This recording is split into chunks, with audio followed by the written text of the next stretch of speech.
2024 оны 12 дугаар сард нэг хятад эгч онлайн нөхөрлөлд урьхад Бурхны ёроол түүнд иржээ.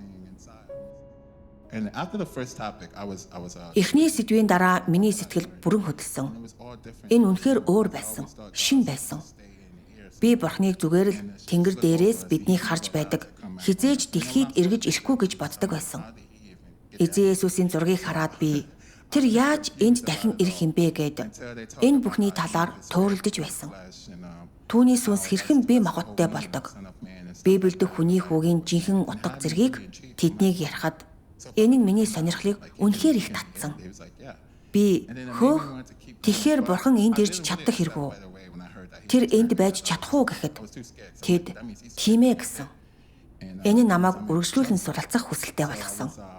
Гэхдээ түүнийг эргэж ирсэн гэж сонсоод би үнэндээ үүнийг хүлээж аваагүй. Яагаад гэвэл би хитрхи их айж байсан. Тиймээс би эн чин тэр миний хийсэн бүхнийг харсан гэсэн үг. Би ёстой том асуудалд орлоо доо гэд санаа зовж эхэлсэн.